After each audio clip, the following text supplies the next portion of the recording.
بسم الله الرحمن الرحیم. اومه صفحه د اول باب 14 نمبر حدیث.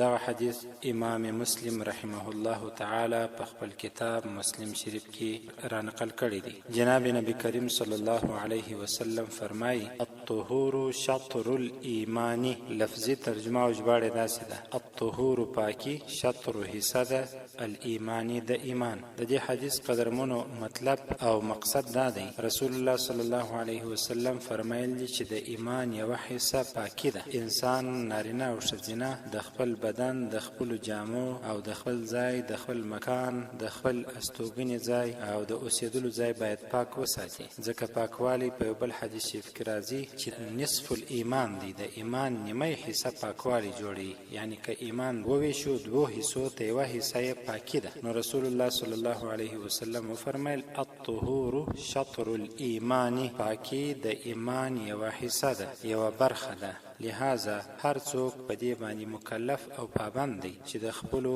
کالو د پاکوالي خیال وساتي، د خپلو جامو د نظافت خیال وساتي، د خپل لباس او د خپل بدن د خواپاکی او د نظافت خیال وساتي، د خپل اتاق د استوګنې ځای د نظافت خیال وساتي، د خپل کور د خپل چاپیریال د نظافت او د خواپاکتیا خیال وساتي. رښتیا هم په یو بل حدیث شریف کې رسول الله صلی الله علیه وسلم فرمایي نظفوا افنیتکم.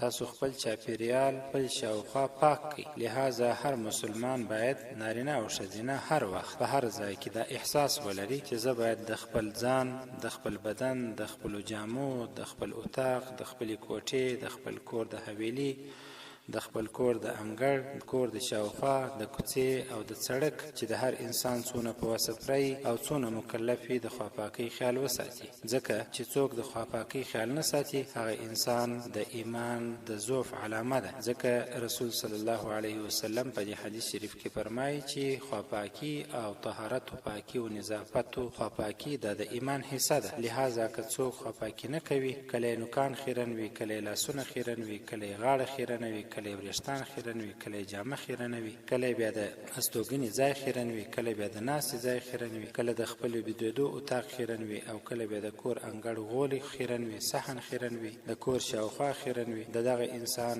د خیرنوالي یا د نه پاکېدو وجه دا ده خواپاکي چې نه کوي چې دغه انسان د ایمان د یوې حصې ضعف دی. لہذا هر څوک د دې پابند دی، مکلف دی چې خواپاکي وکړي او د ایمان دغه حصہ، د ایمان دغه برخه چې خواپاکي ده، د دې خیال ساتل پر هر نارینه او ښځینه لازمي او حتمي کار دی. الله رب العزت دې جزای خیر درکړي.